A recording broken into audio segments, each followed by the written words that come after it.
distribution that will show the ITCZ and the seasonal cycle and the various features that we saw before, but this time with the seasonal cycle. So let's look at the Hadley cell. Start with the same thing we have seen before, so that the warming is in the deep tropics. There is warm air converging into the rising low pressure hot warm air, and the air is sinking towards the mid latitudes where the deserts are.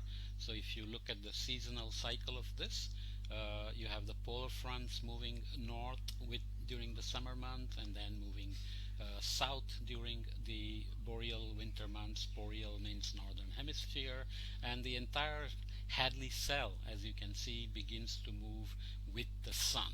And we had introduced the concept of the ITCZ, which we will add here. So you can see that ITCZ is not symmetric as the heating in the zonal mean meridional sections would have implied. Because you have these asymmetric land distributions, ocean heating, warm heating, land heating happen at very different rates because of the heat content. The ITCZ is also pulled down in different places. So here over the Amazonia, for example, the rainfall over the Amazon is pulling it way south depending on the season. We will see as it moves. And what is kind of important to remember that you cannot see in this kind of section is that most of the ITCZ tends to be pulled to the north over the Pacific. Maybe we'll see some of it as we see the seasonal cycle. So the sun is moving north from spring to summer months, and you can see that the ITCZ gets pulled along and north of the equator in many places.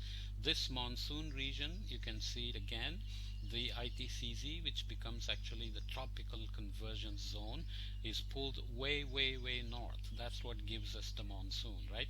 If you imagine that this is the rain band across the entire tropics during the monsoon season, June, July, August, September, we are getting a lot of rain here. So there is a monsoon trough, a low pressure that is sitting kind of across from the northwest western part of India to the southeastern part of India, migrates north during the evolution of the monsoon, sits there during the monsoon, and then migrates south, right? In September now, we are waiting for the monsoon trough to retreat.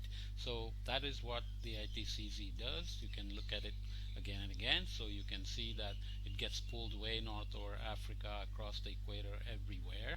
And in the mean, if you make mean of all months of the year, so we did longitudinal mean and called it zonal mean. If you make the mean of all months of the year, we call it annual mean, and so on and so forth.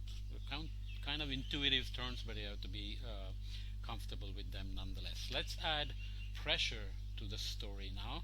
So here we have the subtropical highs you can see in the Atlantic, Pacific, and over Siberia. There is subpolar lows over here, Greenland and North Pacific. Similarly, you have subtropical highs in the southern hemisphere and the lows in the southern ocean. The southern hemisphere is asymmetric compared to the northern hemisphere. There is a hemispheric asymmetry, so you can see the subpolar low is quite continuous in the southern hemisphere because the southern ocean is a channel. When you look at ocean circulation, we'll see that this makes a huge difference. What does the seasonal cycle look like?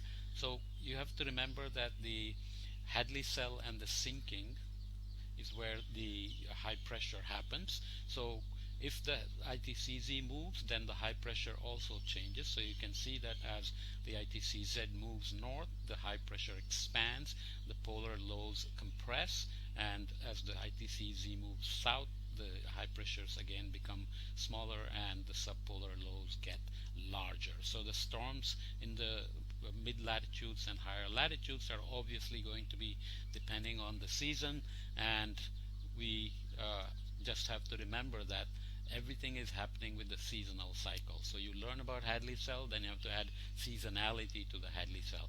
You learn about subtropical highs, you have to add seasonality to the subtropical highs. And if you look at the precipitation, these are the average precipitation sites. Amazon, very blue, which means it gets more than 150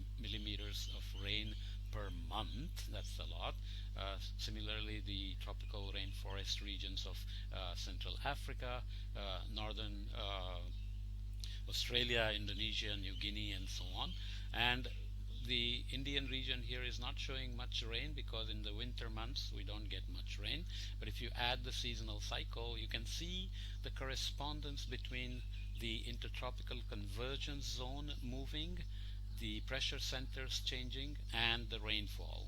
Okay, did you catch it? Just focus on India if you want. You can see the ITCZ moving, green, blue lines, colors appearing, low pressure center moving over the continent, and so on. So if you compare the latitudes, we are at the same latitude as these Middle Eastern countries, but if you look at the annual rainfall, Sahara Desert, for example, remains yellow throughout the year, whereas at the same latitude we are getting a lot of rain during the summer months and also some rain during the winter months. That if you pay attention, the regions that get the northeasterly rain, you can see they have October, November, December, some rain in the southeast corner and eastern part of the Western Ghats, parts of Kerala, and so on and so forth, right? So try to link these high pressure systems, deserts, sinking part of the Hadley cell, rising part of the Hadley cell, the ITCZ, the continuous rain band across. Later on we will see, or you can Google and see satellite maps of rainfall which clearly show how the ITCZ is clearly visible from satellites in terms of maximum rainfall. Okay, so this is a nice animation to look at. Unfortunately, I cannot make it available offline, so you will have to just watch the video again and again, where everything is changing here seasonally, the pressure centers, the rainfall, the ITCZ, and so on. So I'm going to stop this here and just remind you